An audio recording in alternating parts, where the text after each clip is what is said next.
This is Python's Paradise. This is your host, Craig Gilbert, aka the Python Hyena, straight out of Fredericton, New Brunswick, Canada. And folks, haven't quite made that move to Toronto yet. That's up in the air right now with everything going on, but I got a nice fake Toronto background there behind me, so that makes up for it. I'm still in the unknown province in Canada called New Brunswick that nobody knows about. But I have a lovely guest on the show for me today. She's looking stunning. She's putting us all in our trancers. I give you the lovely, the beautiful Alyson Croft. How do you do, Alison? Oh, thank you. That was such a nice intro. I'll take it. Yeah, Um, yeah, thanks for having me. I really appreciate it. It's great to meet people from all over the world. It's really great.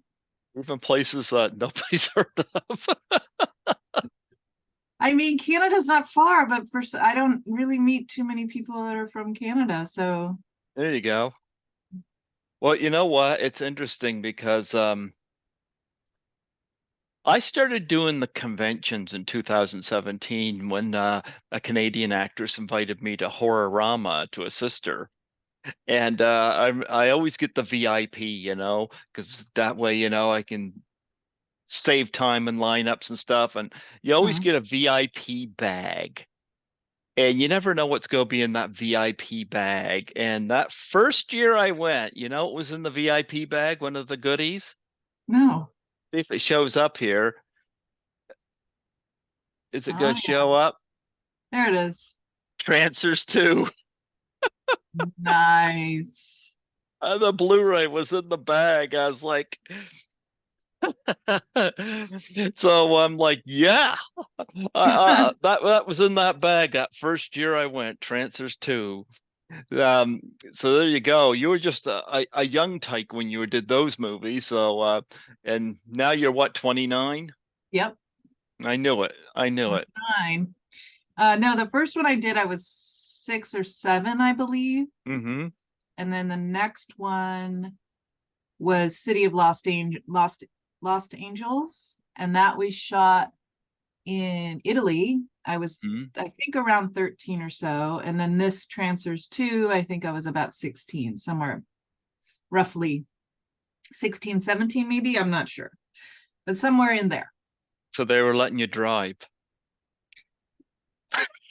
You're 16. Come on. I mean, I was driving, but I don't recall driving to set. My mom drove me You to don't, set. you mean Tim That's Thomerson and Helen Hunt and Megan Ward didn't let you drive them around Oh no, no, with drive a them like a around st- in what? with the like a student driver thing on the back? Oh no, we shot in like, I remember we shot like in like the dark of night in like some abandoned lot somewhere an hour and a half outside of Mhm. LA. There wasn't much. It was like gravel roads and stuff. But Yeah. Italy was much more fun. I wasn't quite able to drive, but that was more of a good time. I think everyone was having a great time because they were shooting all three movies at the same time. They were doing this thing. It was called Pulse Pounders, I believe, and it was 3 vignettes. Hmm. So we all shared the hotel. So there was like Ben Vereen and oh gosh, the names all escape me. Tex Cobb, I believe, was there, Hmm. and the guy from Police Academy that did all the voices. Oh, Michael Winslow. Yes, he was there, and we would just all hang out at the pool when we weren't shooting, or if they were shooting the other vignette or whatever. And so I remember Michael Winslow doing like shark noises, like they make noises. But Hmm. anyway, like going around the pool, and everyone was just having like a really great time. And that was really a fun experience. It was a lot of work, but it was still like everyone was in the hotel. So when you're on location, it's kind of like family away from home kind of thing. And Hmm. then Charlie took us all up to his castle. He had a castle, so he like rented a school bus. So there was like all of these actors and crew, whoever they invited or whatever, in this school bus trotting along for an hour and a half, 2 hours on these Hmm. windy roads to get to this medieval castle that I believe he still owns, actually. Um, and that was cool. And me and his daughter went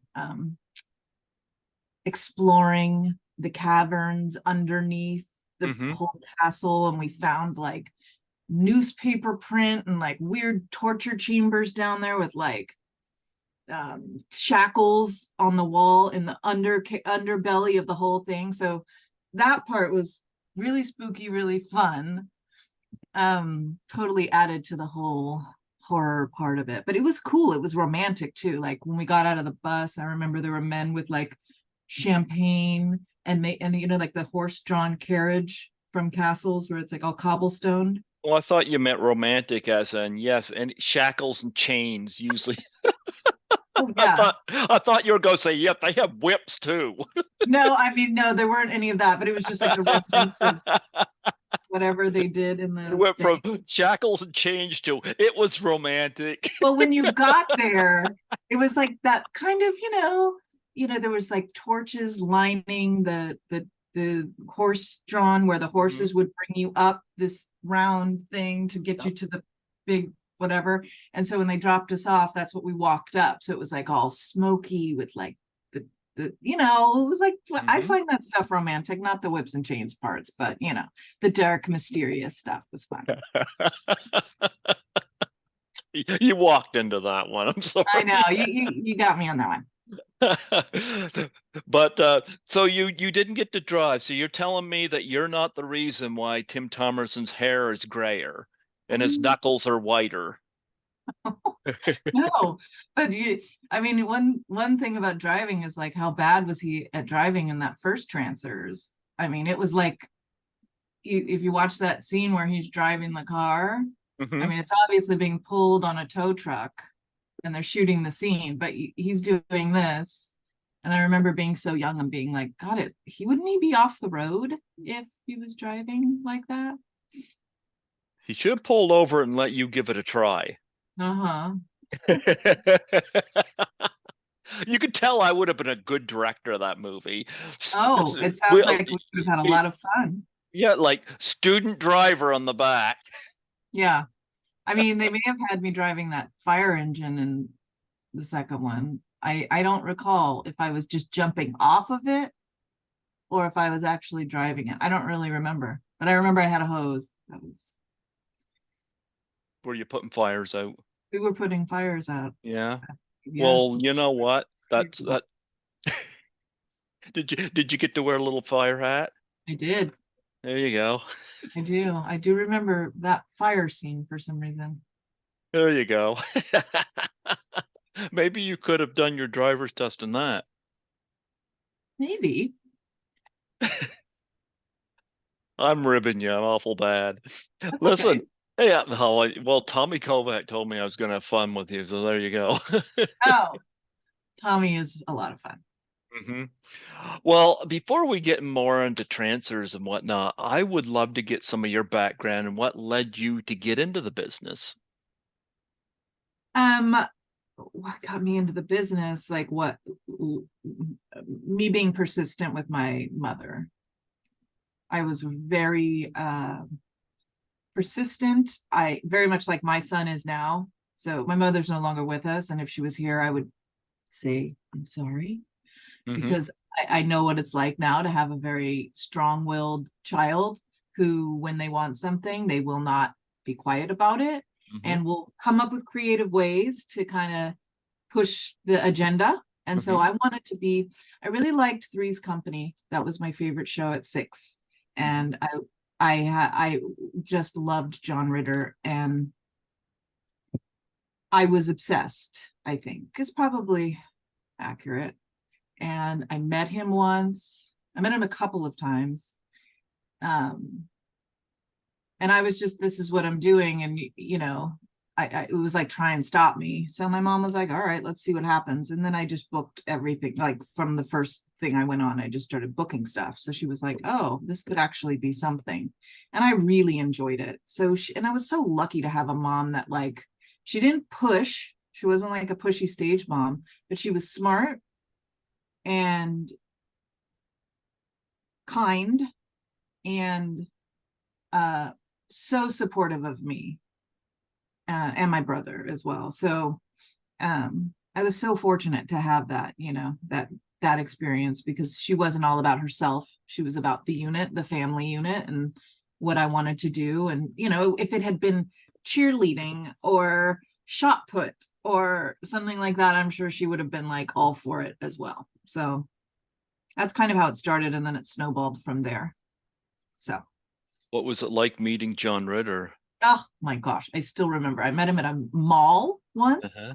He was shooting something, and somehow I went up to somebody, like we were at the Sherman Oaks Galleria, you know, and they were shooting, and somehow we figured out that it was a John Ritter thing. And I went up to somebody and said, "Is there any way I could meet John Ritter?" And I was probably 7 or so at the time. And then they were like, "Hold on, let's see what we can do." And then like 25 minutes later, I look up and he's walking out, and he comes out and says hello, and you know, so nice. And then I believe I met him one other time, and then I got a call for Three's Company to go in to play the girl who had found the kitten. I don't know if you remember that episode. The only time You there was know ever what? a girl on the show. I used to watch that show too. I don't remember that one. So it was something, it was to do with the little kitten, and the little girl had the kitten, and then they lost the kitten. Jack and Janet and whatever lost the kitten, and then they all came home with kittens, but they were all different colors. They weren't the color of the original kitten, of the little girl's kitten, whatever. So I went in for that, and I was like, oh my God, this is the thing. I can't believe it. Only time they ever had a kid on the show, and like a kid that young. And I got a call back, and there was 4 girls they had brought back. And it was for like network and executives and stuff. So it was in a totally different floor of, you know, casting or whatever. And there were 3 separate, 3 or 4, however many girls were there, separate areas where you could sit. And it just so happened that like one girl and her mom would sat over here in this booth, and then me here, and then this other one waiting. And then all of a sudden John walks in, and he came and he sat down. He said hello to everyone who was auditioning, to all the kids. And then he came and he sat down with me and my mom, and he just sat there and kind of like talked to us. And I was like, oh, hello, hi, oh my God, this is so great. La, la, la. I did not book the job, which was devastating. But I got close. There you go. I used to watch Three's Company growing up. You know, I'm not that much older than you, but I am a 70s kid, and Three's Company was one of those shows I used to watch. I remember a few episodes, you know, like I know I did a tribute to Don Knox. I had his daughter come on here and talk about him. Yeah. Um, and I remember, well, of course, I always loved old style slapstick comedy. So I remember there was one episode that had a big pie fight in it, and Suzanne Summers, she got the worst end of that. Oh, of course. Yeah. And but I used to love that kind of stuff. I used to like, I was thinking the other day of sitcoms I used to watch in the 70s. I remember like the Brady Bunch, Happy Days, Laverne and Shirley, even All's in the Family, believe it or not, I watched. And the Jefferson in the 80s, you know, I moved on to Married with Children and Three's Mhm. Company and Cosby Show and stuff like that, Night Court, all that stuff, you know. Yeah. Yep. Um, I don't know what sitcoms are like today because I don't really watch a lot of television, but I do know that there was stuff back then that was pretty darn funny. Yeah, he was a genius. I thought he was such a genius. I mean, watching his stuff even now, because I'll show my son, you know. I mean, he's still great. It's like watching Lucille Ball, you know, she Mhm. never had a false move. Like it was genius caliber level talent. And anyway, that's what I think of John Ritter too. Well, he ended it on a good note. Bad Santa. I love Bad Santa. Oh yeah. I don't know Yeah. if it's the whole bad Santa or not. Yeah, he played the mall manager. Oh, he did? I gotta Yeah, watch. he was squeamish about saying dirty words, and he was trying Uh, to avoid saying dirty words, and that was part of the character shtick, you know. mhm. And yeah, I loved it. We're gonna go back before Trancers because I know you've done some films I haven't seen, but I gotta ask you because I love old horror movies, and this one I don't know about, but your first one on IMDb is called Deadly Sunday. Yeah. Talk That about was, that. I don't really know very much about it. All I remember is I was dangling off of a cliff. Mm-hmm. They had me wrapped a rope around, very low budge situation. I don't even know what it's all a vague, fuzzy memory because I had to have been early 6 years old.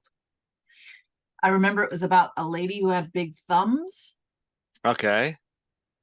Uh, I have no other information for you other than that. I've never seen it. Um, Why there's were a you dangling off a cliff? What did you do? I don't I think it was something to do with like hitchhiking and a hitchhiking type murder plot with the family that picks up the crazy hitchhiker. I think that was because I remember thumbs being involved and just being off the cliff. Well, then you moved on to, of course, Trancers, and I always joked because your character's name's Baby McNulty. I always called you Baby McNutty. That works too. And of course, Trancers became one of your, well, for a film project, well, your bigger one.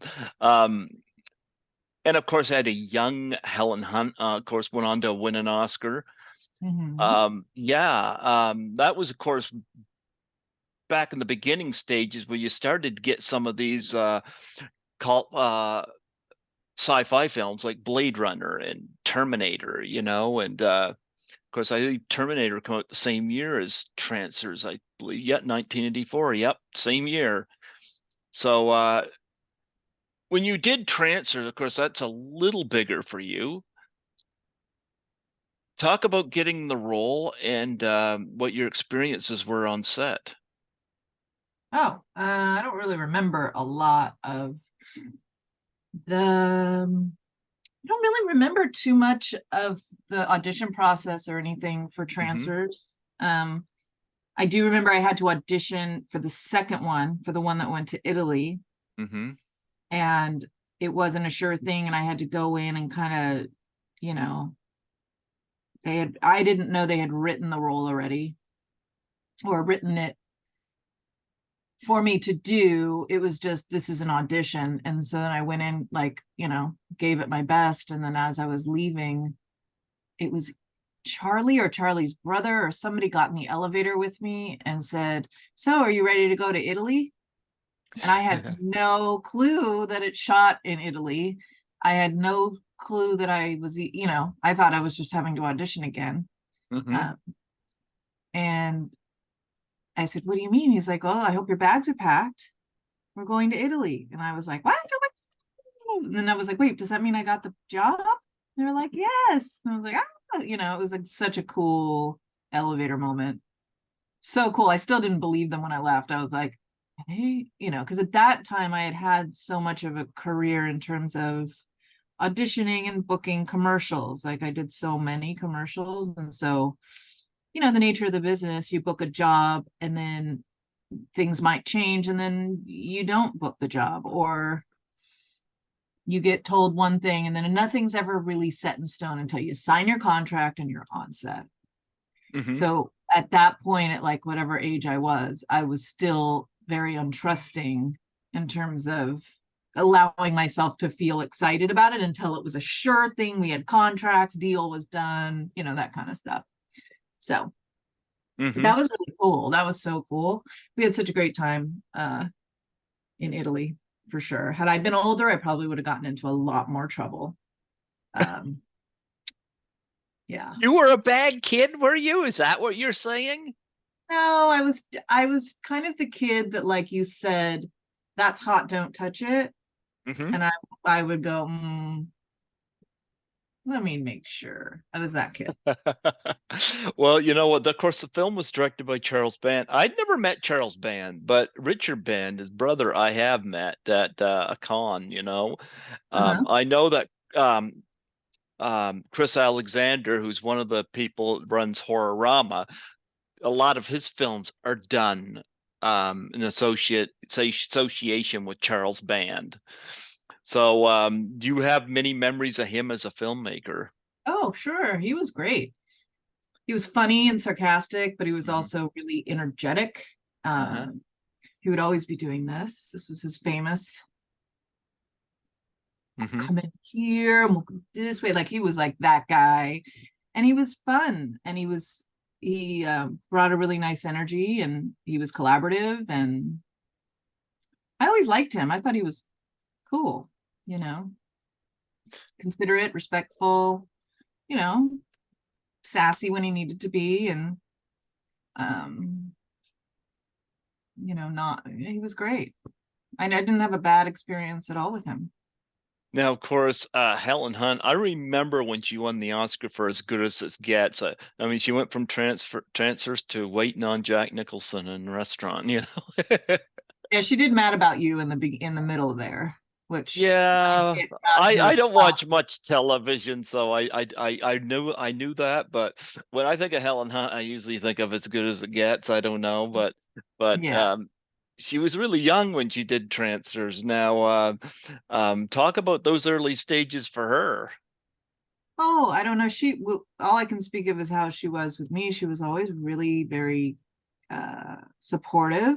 Hmm. She loved what I delivered. She would watch dailies and then she would tell me like, "Oh my God, that was so great," because I was playing a 50-year-old man, Art LaFleur. So Art would sit with me and he would be like, "All right." So, he would smoke his cigar and so I tried to bring in, with the limited amount of craft that I had at that time as an actor, I tried to bring in that kind of ballsy dude, tough cop stuff, not too far, but enough to where it was hinted at and in a comedic way or whatever. And she really responded to it. She was really sweet.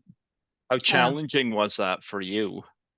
I had a ball. If it wasn't fun, I wasn't about it, Hmm. and I think that's a lot of times people as actors, they forget that it's fun. Hmm. And then it they kind of lose their spark, I think, when it stops being fun. I always liked characters like that. I like the down and out characters. I like the wild bad girl characters, but I wasn't the go-to for those roles. I was always like the nice cast as the nice girl or the innocent girl and things like that. I'm like, I want to play the devil. I You want to know play the what devil. reminds me of? Uh-huh. My first con I did, of course, was Horrorama, where I got this movie in the tote bag. I was invited by Lisa Langlois, who was in the movie Class of 1984, Hmm. and she and I have been remained. In fact, I'm assisting her at Frightmare in the Falls this fall, Oh, and cool. she said when she did Class of 1984, they wanted her to play the nice girl. And she Mm. was like, I can play that in my sleep. I want to play Patsy, the punker girl in the gang. Yeah, how And fun. what she did was she dressed up as you see her on screen, and she went in and she got it. Oh, nice. Yeah, she got it. And this is a role, of course, I most remember for. She only had like a handful of lines, but Mm. it was easy to pick out. But yeah, a lot of people get typecast, but I love it when actors are able to move beyond that. Like as much as I love Jim Carrey and Dumb and Dumber, seeing him do the Truman Show was pretty cool. Or Sure. seeing Adam Sandler go from Happy Gilmore to Punch Drunk Love, Uh-huh. or seeing Burt Reynolds, who I love in Smokey and the Bandit,. Then seeing him do Boogie Nights. I love seeing Yeah. actors do that. Yeah, me too. Yeah. Me too. And Yeah. it's great to see, and it's great when it's um allowed and embraced and all of that. So about Yeah, that too. absolutely. So you went on to do, of course, Trancers 2. Now, of course, you're older in that one, but Mhm. talk about the transition between the two films. Is I'm trying to think how to word this, because what were your new challenges? I suppose that's how I might word that. In what way? What do you mean? Challenges in terms of what? Well, of course, you were younger in the first film. Your character is older in this one, in Trancers 2, but I think how I'm trying to put this is you as an actress at 6 years old to you as an actress in Trancers 2. Mhm. Yeah. Now, of course, you had fun when you were 6 years old doing it, but what was your mindset any different or whatnot when you went into Trancers 2? Was there anything different you were going to throw into the character when you did it the second one? Um, no, I mean, what I really remember about that time in my life was I was going through a lot of stuff personally. Hmm. So it was a real nice uh, distraction to sort of personal stuff that was pretty soul crushing at the time. Okay. So it was I approached it with a sense of it was almost like, because with these movies I didn't have to audition for the last one or anything. That just Hmm. kind of came about. And I'm a firm believer that, like, the universe puts things in your way that are meant for you for a reason, and whether you know what that reason is or not, you have to, like, embrace what comes your way as opportunity, instead of as looking at everything like, oh my god, I have to wake up today, I have to go to work, instead of, hey, I get to go to work today, that's pretty cool, I'm breathing, whatever. So at that time I looked at that opportunity as like, oh, the universe is saying, come back to the work, come back to what you love and enjoy doing, rekindle relationships with these people that you kind of grew up with, and take it for what it is and be grateful for it. And I did. So in terms of being an actor, at that point I had gone to performing arts schools and things like that, so I constantly was studying and learning and starting to broaden my ideas about the work and approaches and different styles. And so with that one, there is a sense of Charlie's movies that are funny. It's hokey, campy, fun. So I tried to make choices that were still grounded in truth, like, I'm a dude wearing tight pants. And how does that feel? That's odd. Like, I tried to kind of go through that, but, like, how would I be? My hair wouldn't be combed. My hair would probably be a bit messy. My demeanor would be my posture would be a certain way. I would sit differently, so I kind of made sure that I was specific about those things, but tried to make it finding the truth, but in a comedic way. And I So thought, you didn't look to Jack Lemmon and Tony Curtis and Some Like It Hot who had the opposite effect, or Dustin Hoffman and Tootsie. no, because I think no, because I think the idea, that's interesting you say that. But I think the idea with Charlie's films is Hmm. that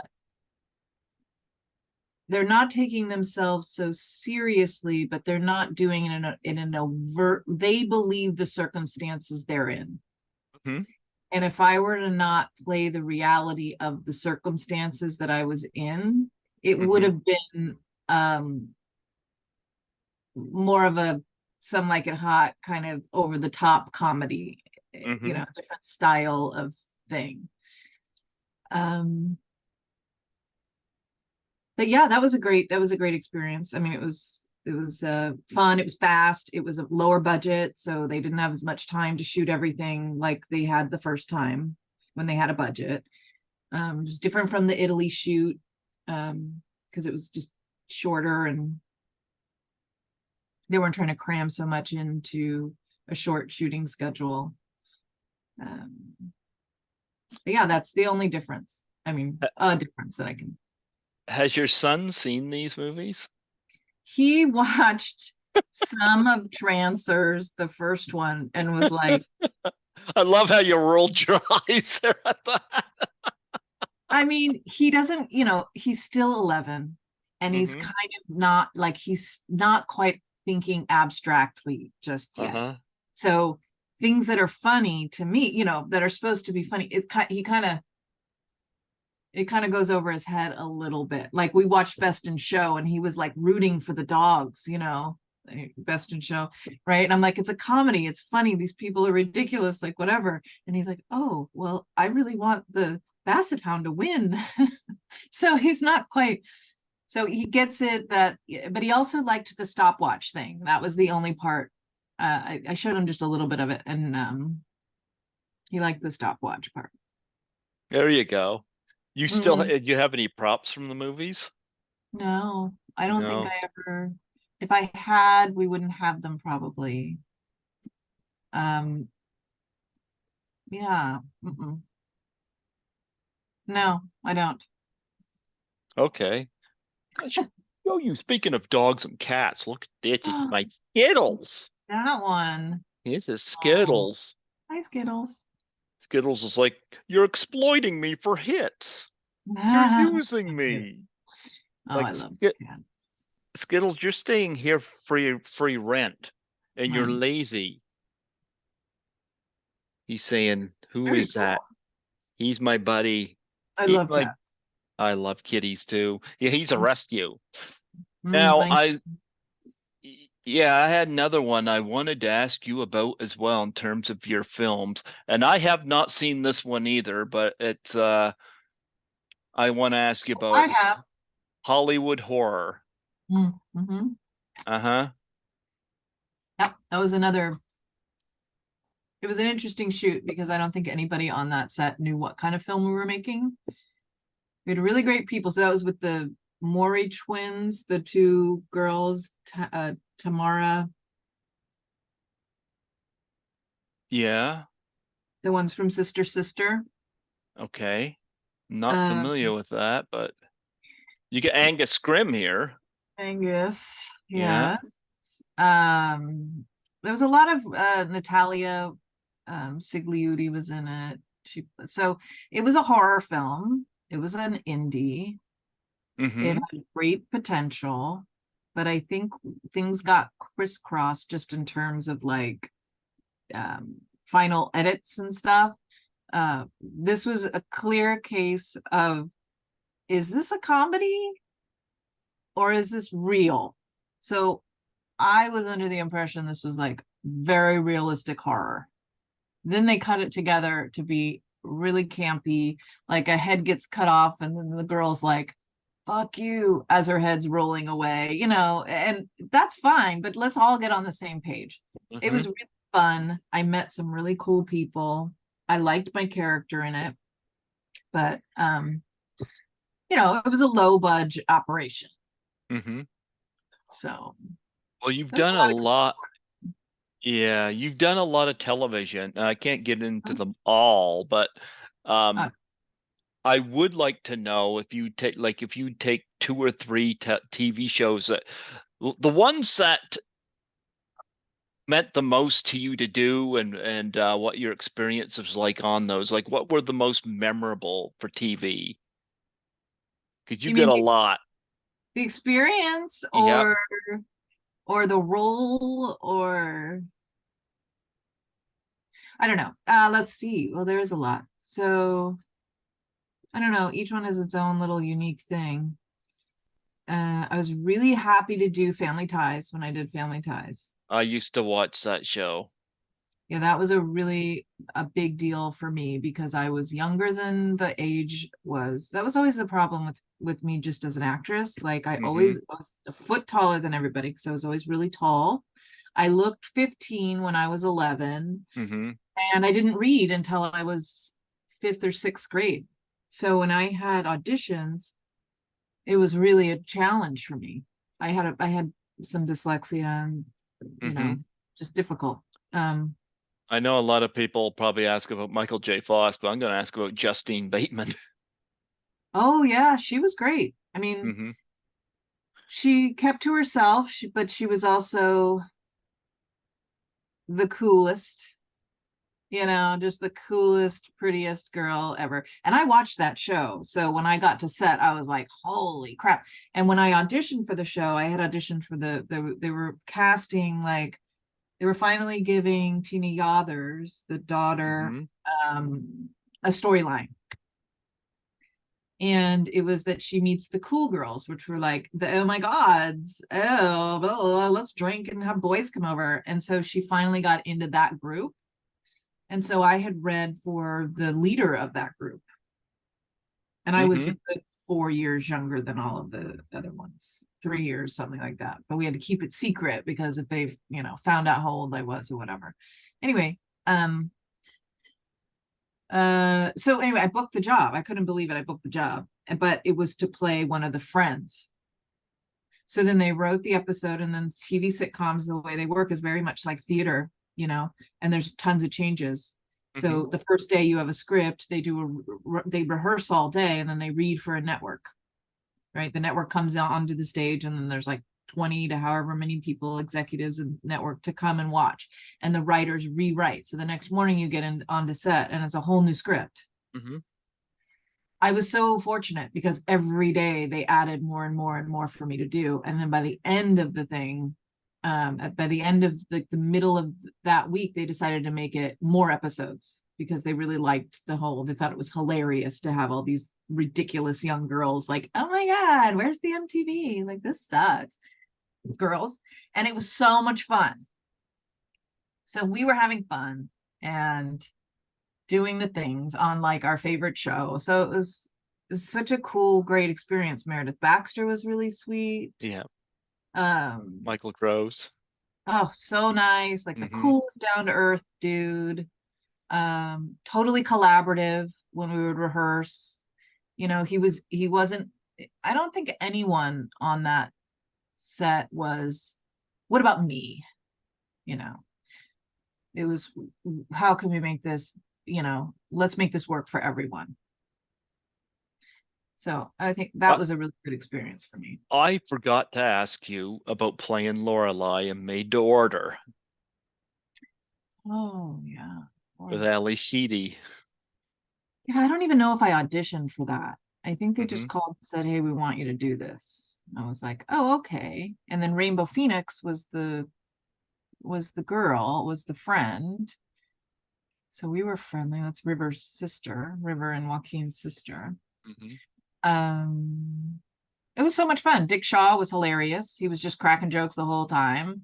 I mean, I don't think I stopped laughing while shooting that. I mean, I don't want to paint this picture like, oh, it's all fun and games. But again, there's so much stress and so much of it is hard work that if you don't have fun doing what you're doing, and this is what I teach my students too, it's like when it starts to become a grueling grind and you're taking yourself way too seriously, or the pressures of, I need to make it, or, just the pressure of a business on top of you, it's going to zap all your good juju out, and it's just, what's the point?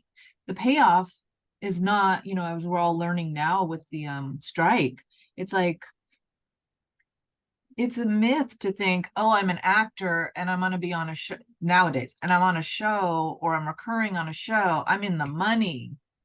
No, you're never in the money unless you're like a super name, you're with CAA, you're getting called, we're working class actors, and that's really what you're training to be, which in Mm-hmm. my opinion is, it's totally fine. I don't need to be splashy, whatever. And it doesn't happen for everybody. Mm-hmm. It's the chances of that are so slim that to even aspire to that is ridiculous. So at the end of the day, if you love the work and you love the learning the craft and growing as you grow and bringing that to each role, and you're having fun doing it, that's really that's priceless, that right there, you know? Yeah. So anyway, I just went So on a tangent, but you yeah. say your students now. This I didn't know. You teach acting? Yes, I'm an acting Okay. coach. And Okay. This I did not know. Talk about that. yeah, I've been coaching for a good like 6-7 years. I've had a solid, like, I have a couple classes a week, and I also do privates for people. Mm-hmm. And and I wrote a book. Here's my book. Oh, I love that's got like the Rocky Horror Picture Show lips It's on sort it. of like that. So the Speaking idea, actor. speaking actor. So um it's a dictionary reference book for all Okay. of the terms and all the things that you must know in order, if you're auditioning and you go in and it's a Zoom callback, because now everything is digital, right? So Mm-hmm. we're either on Zoom, we're rarely going in the room anymore, which sucks, but the lingo is still the same. It's like, if you don't understand the lingo and why knowing these terms are important in your craft, you shouldn't be auditioning. You Mm-hmm. shouldn't even be out there, because your success rate is going to be very low. And it's like going in to play tennis with a bunch of people who are top seed players. Maybe you can return a ball one time, but you're not going to consistently play, and you're going to be miserable because you don't understand what you're doing. Anyway, so the book Yeah, is plug it. yeah, so the book, it's on Amazon. You can get Uh-huh. it there. You can go to my website and get it also, but or send me a note from the website or whatever. But it's a good tool for, I have actors who've been acting for a really long time, and then I have actors who are really new. And everyone seems the response has been really great, because I wrote it for students. Because if I say something like, I don't think you're understanding the given circumstances of this, and you need to bring the urgency up, and da da da da, which is what the type of notes you're going to get in a callback with a director or a writer or whoever's directing you, a casting director. You're not going to be able to say, what does that mean? What do you mean given circumstance? Da, da, da, da. It just, you need to know certain terms and how to interpret them in order to deliver the vision that a director has. And I'll tell you what, if you can do that in an audition or a callback, there's really a great chance that you're going to book the job, because the director sees, I can communicate with this actor. I'm not going to have to sit around explaining things to them. And therefore, time on TV and film is very short. They have such amount of time to shoot a scene. And if a director can't communicate effectively with you quickly, then we don't want to hire her, because she's going to just put us over budget or whatever. So that's why I wrote the book, was for students, and then other people wanted it. And then I was like, oh, well, let's get it out there. So I think I was on your webpage once whenever I went to book you. Like I said, I work as a cleaner, so I'm doing like 4 buildings. So oh, I didn't get to check I didn't get to check your website out again. So had good. I got to do that, I probably would have been prepared on that one. But nonetheless, I was familiar with your films. But I would want to know, what is the most difficult or challenging part about teaching acting? I think what for me, the most challenging part is when I see someone who is hardworking and enthusiastic, but aren't as talented. What's also frustrating is super talented people who are lazy, who don't want to just do the bare minimum. That's difficult, Hmm. because you need to have both. You need to have a really great work ethic, a great understanding that it's an art form. It's not, oh, I take a few classes and now I've graduated and now I'm ready for the big time. No, it's an art. You're the instrument. As you evolve, your work evolves.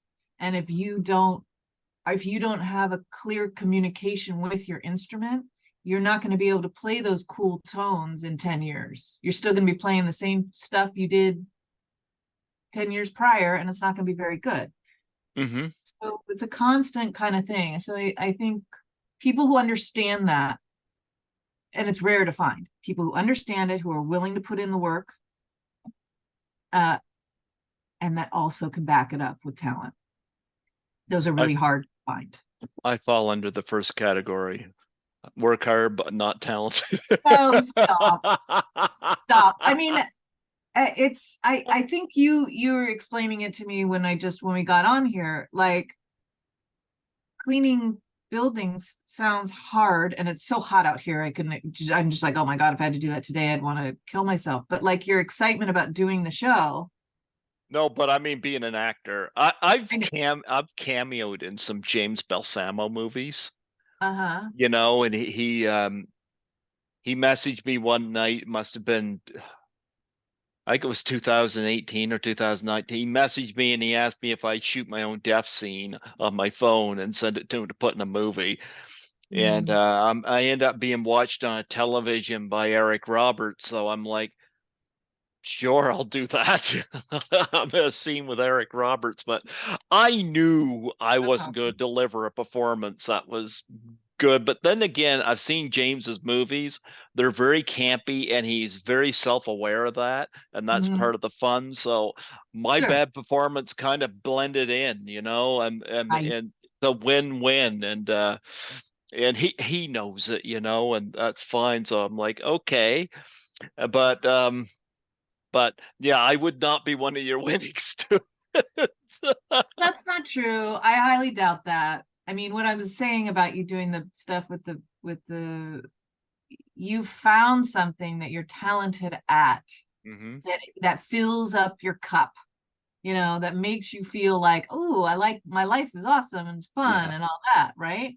And Yep. so that vibes off of you, and I get that. So, and you're giving a great interview, so it's like you've kind of found your thing. It's hard when you see actors who aren't motivated but are so freaking talented. You're like, oh, if you just put 1 ounce of it into the others, you'd be great. Another So, thing that's very challenging is people who now think, because self-tapes are happening, they've changed the whole thing because of COVID. Auditions are not so much in person anymore. They're on self-tapes. So people from everywhere feel that they have a shot at making it or whatever. Weinstein lent a hand in that decision too, I think. I mean, I'm sure it didn't help. Sure, Yeah. like being alone with people, but again, don't go to somebody's hotel room. I mean, there's certain things you don't want to do, but because of COVID, we no longer go in the casting offices anymore. And that's a real, there's upsides, but there's some real downsides to it. With that, people who don't live in LA or the big markets can send in a self-tape and book a job with no credits and no whatever. They just have a little studio at home and they do the thing. What's challenging for me is when I get actors who don't want to do the work. They want to learn on TikTok time. They Oh, think, wow. if I train for the self-tape, because that's what's going to book the job, then I've got a whole handle on this thing. I can still live in a small town, but I don't really have to do a lot of work. I just have to train for the audition. And that's difficult because it's so much more than that. It really is. And it's hard because on one hand, I'm, a single mom who's, trying to enjoy my life, but also give back and do what I love to do. And so, are there times when all money's not good money? Yes. And sometimes it's like, oh, I don't want to do that, but oh, I got it. You know what I'm thinking about right now? I'm thinking about the movie The Disaster Artist, which was based on the making of The Room.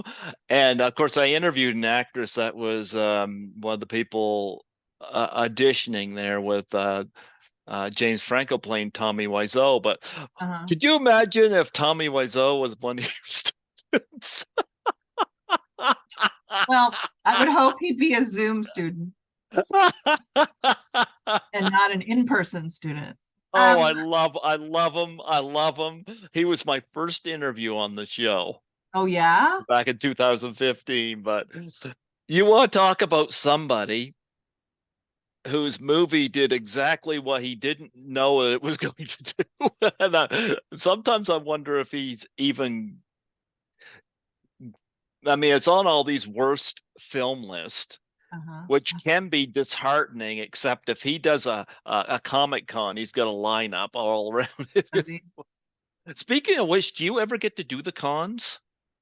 No, I mean, I didn't know it was something that, I could do, or I wouldn't even know. I mean, I haven't really been approached about doing it. I'm not sure what the system is about how that works. I mean, I'm sure I would do it if somebody mentioned it. I don't know.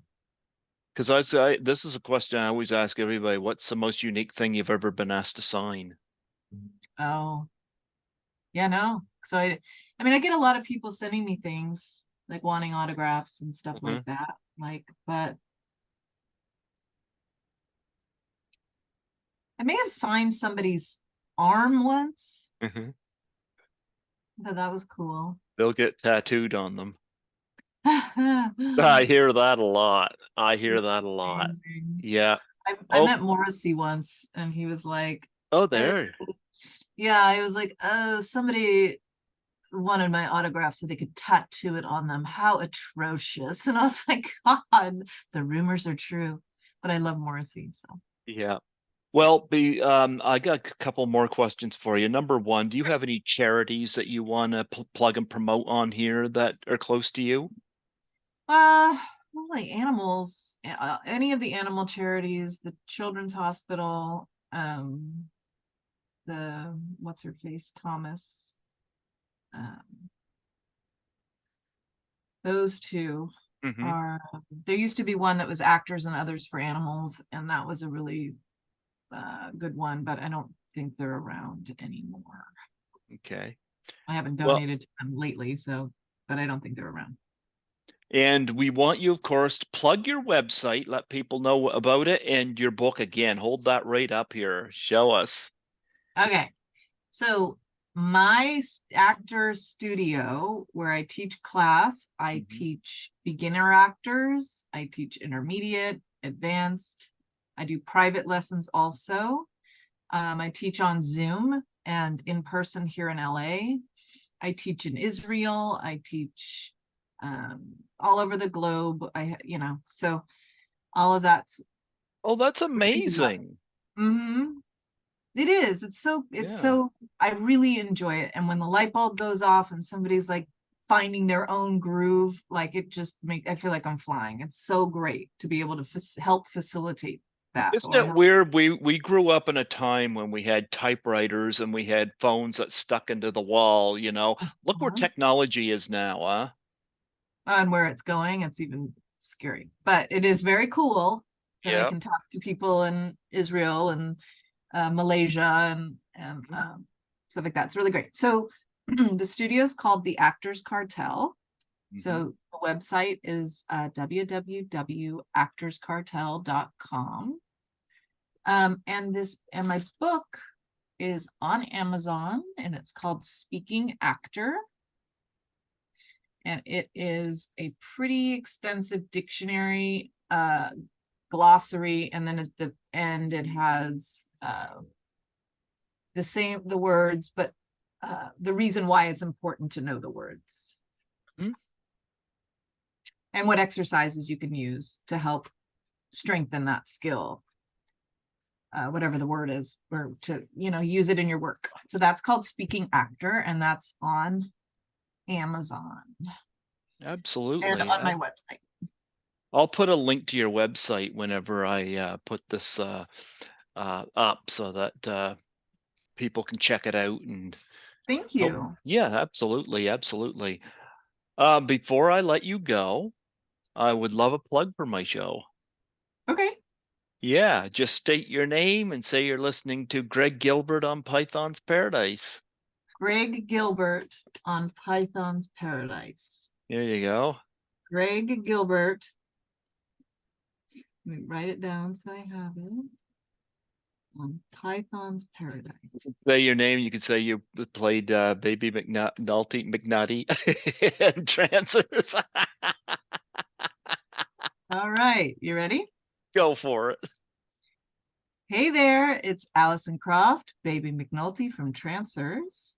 You're listening to Greg Gilbert on Python's Paradise.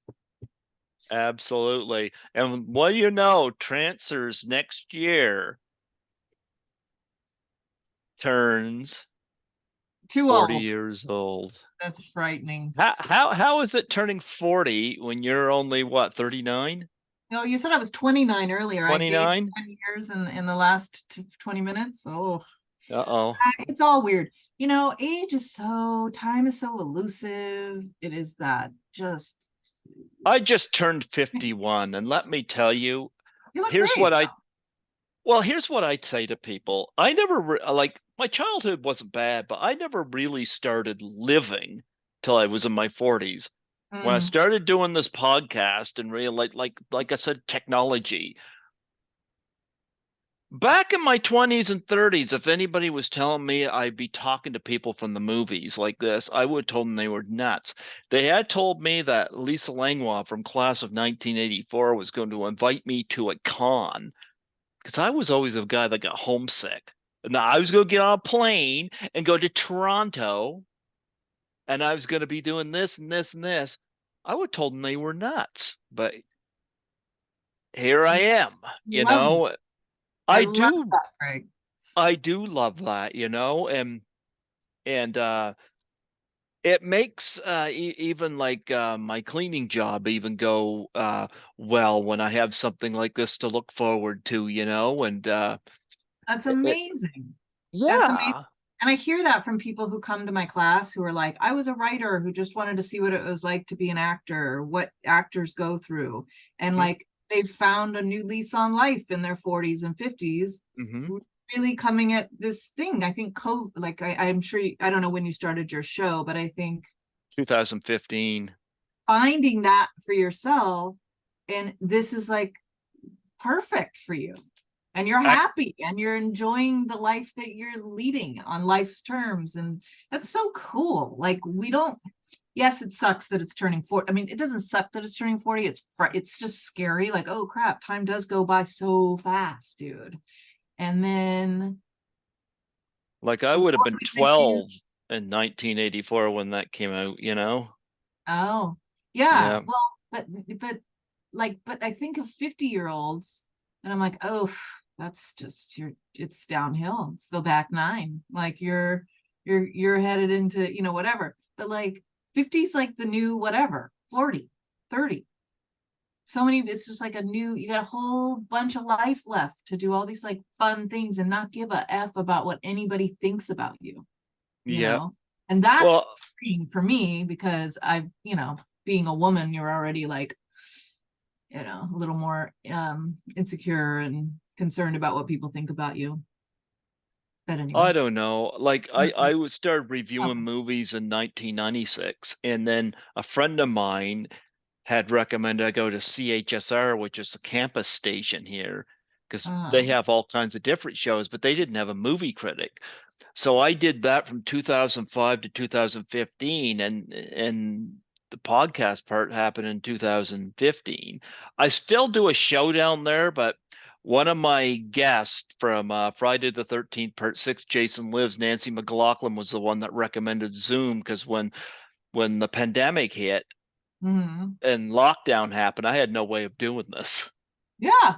So this became so much Oh, easier. sure. Yeah, Much easier. Oh gosh, much easier. It opened up avenues for all kinds of stuff. I mean, truly an amazing thing. absolutely, absolutely. Well, you know what? I appreciate so much you coming on here today and for Tommy Kovac recommending you. He throws ideas out to me, uh yeah, he throws them out ones that he says this person's gonna be fun or that person's gonna be fun. So he had good things to say about you. So Oh, that's um so sweet. I love him. yeah, so I said, sure, sure. I said, did you have a Facebook or this or that, and Mhm. you know, so uh with me, when I get the chance, I'm able to reach out to people, and like this is the first interview I've done since July 18th, so you can see the time I've had. So I was So really long ago, though. nope, nope. It's just a matter of me being busy, you know. So I was really glad I was able to start off August 1st, 2023 with you. So there we go. Well, it was my pleasure. And it was lovely to meet you. And Lovely good to luck meet you too. with everything. Absolutely. Well, God bless you. I hope that the cat and dog are cleaning your house up, because I can see Skittles is not doing anything here. I got clean out there, and I gotta clean in here too. Oh gosh. Skittles is just not helping me any. No, Yeah. What can I do? no. When you figure it out, let me know. I will. Thank you so much, Allison, and I'll send you this link whenever it's ready. And thank you. Okay, All right. God bless. you too. Bye. Bye bye. Bye bye.